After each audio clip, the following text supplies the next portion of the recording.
Welcome back to another exciting edition of Sports Overtime Now. Sports Leader 9 coming at you live. Sports Director Tony Reese, joined by my sports contributor Mackenzie Collins. Always a great time to sit here and talk shop. Gonna jump straight in, Mac, talking about the Columbus Lions this Thursday night. It all leads to the Columbus Civic Center for that season opener against the Tri-City River Gators. Big game ahead. For sure. And a lot of new changes with this team. New ownership, new general manager, new league. And it's the 20th season for the program. So I'm guessing that coming this Thursday in the Civic Center, it's going to be a whiteout. It's going to be electric. But talking about the River Gators, this is a brand new team for the Lions. I talked to Coach Damien Daniels about moving into a new league. And he's just said, with that comes new expectations for his guys. He says every game that we play, we have to just control what we can control and play our game because that's what he knows best. But one guy that will also help them is Pierre Coffey, the Carver High football coach. So to have all of these new pieces, I'm excited to see what it looks like Thursday because talking schedule-wise, the next game is going to be against Wheeling, who's also in the AAL now this year. There's a lot of excitement, no doubt. We talk about the new ownership. For those that don't know, Roger Beck is the new priority owner, as well as his wife, Jennifer, and they're joined and partnered by his partner in crime, Corey Black, who we know very well, the former athletic director over at Pacelli. Just that all family ties they have there. We know Mr. Beck himself also coaches at Pacelli. They bring over the OC you talk about in Pierre Coffey. You know, he's now he was the former Carver head coach that took them to state, so a lot of excitement there. And then Damien Daniels still being the head coach. There's a lot of excitement about this team. You know, prior going into Thursday, we were able to catch up with the front office, and here's what they had to say. A lot of excitement, a lot of energy. Like Corey said, it's very affordable. You know, our first act, halftime act, you know, he performed with Snoop Dogg at the bowl game this year. So he signed with Death Row Records. So we just want to bring a lot of excitement, be very fan-friendly. It's something that families can come do, and it be affordable. And we want to win. Don't want to miss it. It's affordable, it's fun, exciting. It's going to be the hottest ticket in town that you can afford to get. And it's going to be really fun. You don't want to miss it. Mac, a lot of excitement there. You heard it there. A big-time halftime performance set to go down this Thursday. A lot of people are looking excited for that one. You know, hometown legend and former and now currently Death Row recording artist Tony Armani, who's a Columbus, Georgia native, comes back home, and he's excited about that. We've been seeing all the promotions, and everybody has been told to come out, and I know a lot of people are expected to come out for this big overturn. And, you know, it's also the same night as the Clingstones game, so that parking lot is going to be jumping. Oh, goodness, for sure. Yeah, I was saying the environment's going to be electric just because of the fans, and we know how loud that Civic Center gets. But especially when you add the entertainment part of it, it's going to be super exciting. And then just seeing how all the new players. I went to practice a couple weeks ago with him, and the goal is championship or nothing. The last one came in 2024. They lost in the first round last year. And with new faces, new guys, but the same goal, they're really cooking up something special this season. One of those guys, new faces, is Blaine Espinoza. He was seen taking reps at quarterback, and that last name, it was Vincent's brother. And he said that he's been getting all the good advice from his brother, but he still wants to make a name for himself. But talking to pretty much every player, I think they're all like-minded, and I think they gel. And seeing the emotion from Coach Daniels and as well as Coach Coffey, I think everyone's on the same page with this team. Mackenzie, I couldn't agree with you more. I think everybody that knows, if you've never been to a Columbus Lion game, that game is always electric, the atmosphere. Coach Damien Daniels, Nighthawk, they used to call him. He's a legend here himself. You know, he played for so many years, left his lasting legacy, and he's been able to lead this team to the mountaintop several times over. So for him going into the season, it's going to be a lot of excitement. And with Mr. Beck taking over this year, he's already said it's championship or bust for them. Like that, he's here to win. And you've already seen the impact they've had across the community, just what they've been able to do, and just the atmosphere that they're creating. Everybody's excited to come. I know even Mrs. Beck was able to speak on it as well. Just the excitement that's surrounding going into this home opener, but also just what they're anticipating for the season. You bring back a lot of veteran guys as well, guys that are household names by now that we're looking forward to and excited to see. It's just going to be an overall fun experience. I think everybody should be able to come out. That game starts tomorrow at 7, roughly 7 to 10, so you won't want to miss it. It's an all whiteout affair, so everybody everybody's encouraged to bring the cowboy boots out, the cowboy hats, everything in between, have a great time. Meanwhile, we also have to talk about the Columbus Clingstones happen to be back in town now. A lot of excitement there. They actually picked up a big win this Wednesday. A lot of excitement around this team. You know, on the road they were against the Montgomery Biscuits. They started out bad, but then they finished in a 5-game win streak. They came home for that first game against the Biloxi Shuckers, dropped that one, but then able to pull off a tremendous win on Wednesday. Just what are we seeing out of the team so far? Well, they're back now over 500, which it's kind of been an up and down season. You drop the season opener, and then you start low against the Lookouts, but then you drop the series opener against Montgomery, but then you sweep them the rest of the way. So they're starting with a less successful record at home, but to get the win on Wednesday was really huge. 14 home runs going into that game, and then they had 4 just in that game. And it's kind of been all led by their top 3 in their batting order. I mean, the last, I would say, 3 games we've seen them bat over 250. So offense, I think, is not a concern at all for this team. I think it may be more so the pitching, because guys, especially the Shuckers, are getting hits and hits and hits, and then a couple fielding errors in that series opener against the Shuckers. So it's more so just pitching and defense that they really need to clean up. No doubt about it. I think they bring a lot of excitement. You know, Kevin Kilpatrick Jr. is a fan favorite. He got a first home run on Wednesday, so a lot of excitement there. Guys like Drew Compton have been going well. David McCabe, the list goes on and on. Adam Zero Zabrowski, you know, he's doing great things. A lot of excitement there, but we got to bounce back over real quick to the Columbus Civic Center. This Friday, the Columbus River Dragons enter playoff play. They're looking to bring back that cup here back to the Fountain City. Last time that's been is 2021, the President's Cup. So a lot of excitement coming in. Just they're facing the Memorial Moccasins. They happen to be the number 1 seed overall in the Continental Division, with themselves as well being like the number 3 seed. So what can we anticipate out of this big time matchup? Well, talking to Coach Boom Boom, the biggest thing I said, hey, when you're head coach, you've made the playoffs every single year. And he actually attributed that to the fans, just having the home atmosphere, and then it being at home at the Civic Center. I think it's going to play a huge part. But another key player is Kirk Underwood, the captain. He actually scored his 100th point against the Moccasins, and he actually leads in all-time in games played. So he's been having success recently, and then also to, like I said, get to play in front of your home crowd is going to be a big key in this game. Kids, I couldn't agree more. A lot of excitement going on over there in the Columbus Civic Center parking lot this weekend. Folks won't want to miss it. That game's set to go down this Friday. We'll have all those highlights and more. I think Drew Pavon's also going to be there with live game pre-coverage. But coming up after the break, we're going to dive into spring training. Alabama, Georgia, Auburn, Georgia Tech. You won't want to miss it. We'll be right back. Well, welcome back into Sports Overtime now. Tony already mentioned it, but we're going to talk spring football. Alabama just had theirs this past weekend, and then this weekend, we're all over the place. We've got a whole slate. Auburn, Georgia Tech, and as well as the Bulldogs. So, Tony, where do you want to start with this one? I think we got to start back with Alabama. You know, they were first just to see the excitement they had there. A lot of good positives there. I know Keelan Russell was a big question on who's going to be that quarterback. Is it going to be Keelan Russell? Is it going to be Austin Mack? I heard a lot of good things. You know, Drew Pavon was there. He was able to give a synopsis over the weekend. But a lot of great things. The biggest one is, too, Ryan Coleman Williams now. You know, he's actually added the Coleman to his name in honor of his mom's. They said he's got a little bit bigger. They say he's definitely a force to be reckoned with this year, and he's looking pretty impressive. But I think the biggest question is, they say Russell is the guy. A lot of people are in favor that he's going to be the guy to kind of take the lead. They think Austin Mack's going to get it, just how Kalen DeBoer's offense runs, as well as he kind of came to Washington with him. But a lot of people are anticipating that Keelan Russell gets an early start. And I think so, too. Even though he is just a redshirt freshman, I think he has a little bit more kind of that athleticism that they're missing. I mean, the big thing for Alabama was the run game. And then we saw Russell have flashes of both.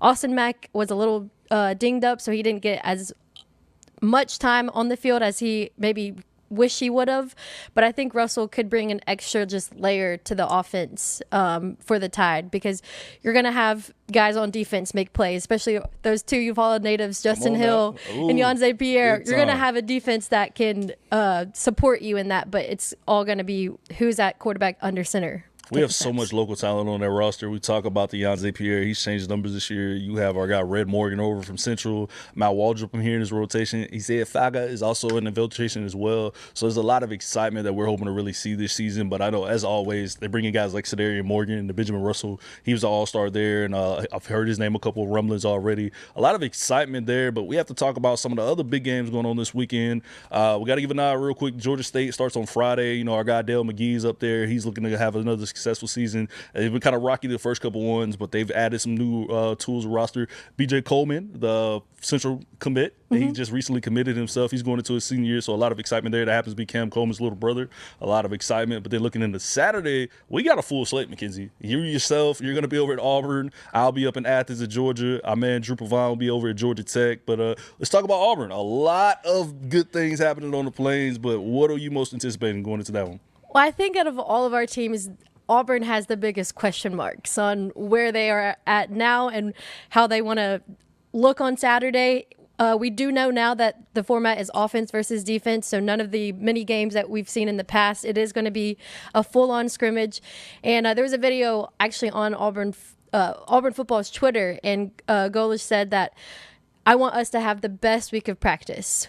He said Wednesday and Thursday, Friday, they're going to be kind of light days, but he wants the entire Tiger community to see what they've been working on, what kind of product they have on Saturday. And for me, I don't know exactly what that looks like. And that's coming from as a fan aspect, just because of all the transfers and it's how players last year mixed with the USF. So for me, I'm just kind of going into, okay, who's going to fit in what role and how are they going to fit with the entire team?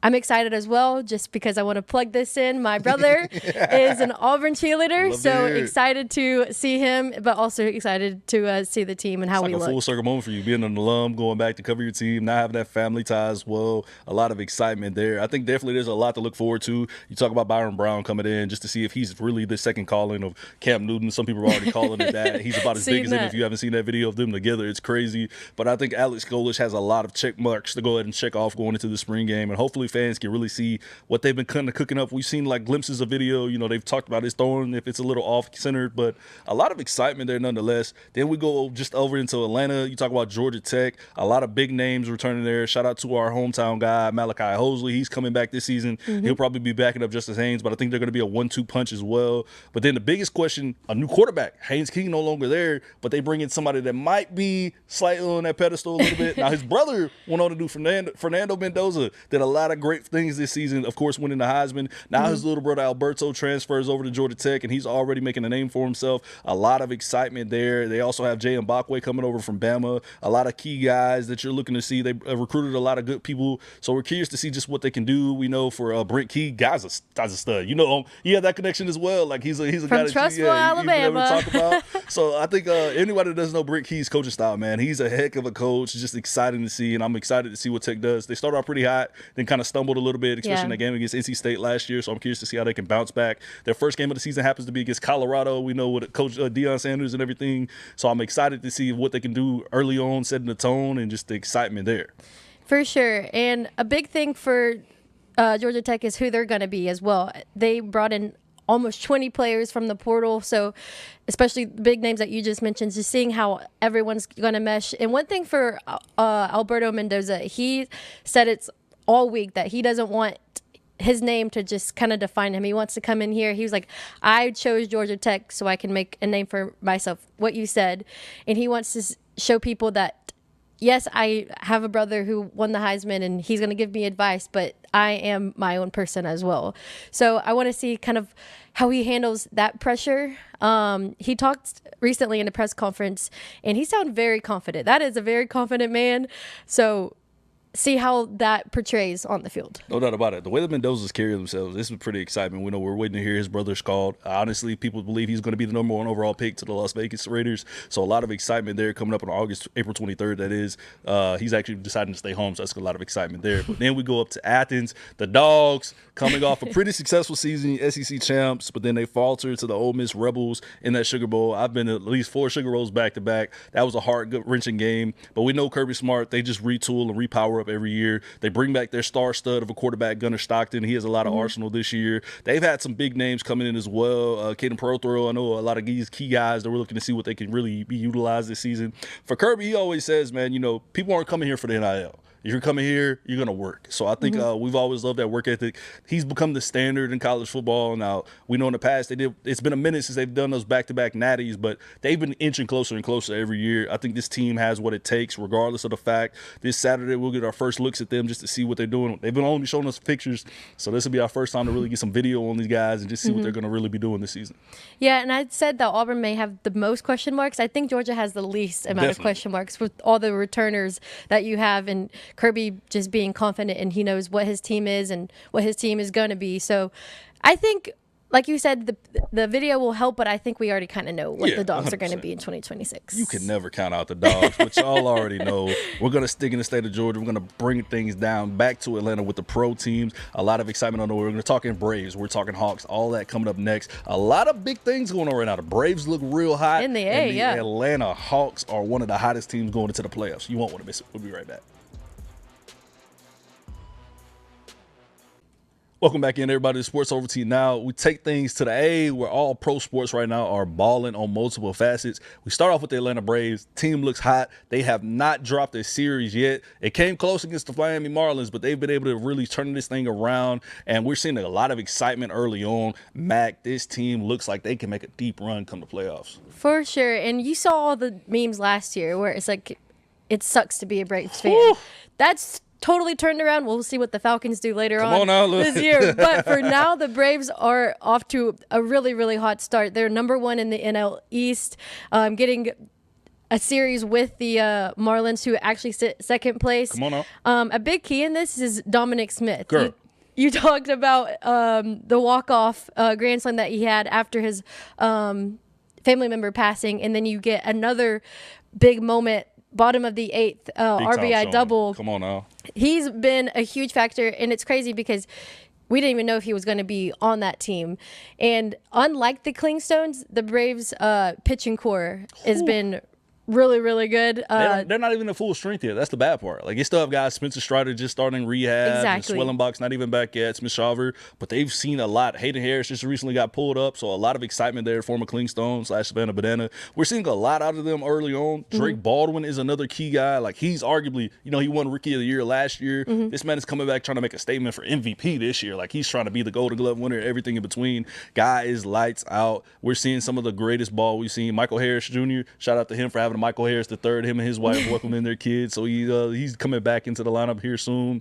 But we're just seeing a lot of going back with Walt Weiss. I know y'all saw that game against the Angels the other day with him and Jorge Soler, like getting that tackle in. We talked about that last week. A lot of excitement there, though. This team is definitely fun to watch, and they're winning. They're continuing to win. They're leading right now. They've already hit over 100 they've ran over 100 bases already. So a lot of excitement around the A. Fans are joyously happy again. Let's talk about that. Like, fans are just happy. But also, we have to talk about the Atlanta Hawks, Mackenzie. Like, girl across town, the Hawks are sitting pretty right now. They're the 6th seed, getting ready to take on the New York Knicks, who are the 3rd seed. They're sitting back right now watching these playing games, which if you weren't able to see those Tuesday night, things got active. Like, the Hornets able to upset the Heat, and then the Trailblazers come out of nowhere and just go on a crazy tangent against the Suns, and a lot of excitement just so far on the season. But shout out to the Hawks. They've been able to really come together, and the running joke has been, they've been so much better since they traded away Trae Young. But, like, what have you been able to see out of this team, and, like, what do you think will really be the motivation for them to win against a team like the Knicks? Well, it's funny you mentioned Trae Young. I think he will kind of serve as motivation. I mean, the last time they were in the playoffs, which was 2021, they had a series against the Knicks where they beat them in 5 games with the help of Trae Young. And Quinn Snyder, head coach, he already said that we're kind of just controlling what we can control. We're not really looking back on the past, but the fact that you get a rematch against the Knicks in the playoffs, I think that kind of serves as a little bit of motivation. And then also just to watch those games Tuesday, because who wouldn't want to be sitting on the couch while watching Girl, those come on Tuesday now. games. That man So CJ McCollum said he had his glass of wine. He thought he was just going to relax because they don't play till Saturday. Right. So we just talk about the excitement there. You bring in the guys like CJ McCollum. He's playing like a vet, but guys playing like he's a young buck all over again. He's having fun with it. He's being a very proportional guy in that locker room. You talk about guys like Jalen Johnson, who's stepping into his game more. Nickel Alexander-Walker, he's leading right now in threes for the team. Just the excitement he brings. Buddy Hield's finally getting some solid minutes in. A lot of excitement with this team. Quinn Snyder definitely has a core right now that looks to be very exciting for a long time. And then they have guys off the bench as well that aren't even getting minutes valuable. Ace Newell, the guy from Georgia. There's a lot of key guys like that are coming off. Onyeka Okongwu. I believe I butchered that name entirely, but he's another guy. They call him Big O. Big O's nice. Just all the seasonal guys they have. The Corey Kispert, he was another pick they got in with CJ McCollum. He's putting up numbers. Just the excitement we're seeing out of this team is phenomenal.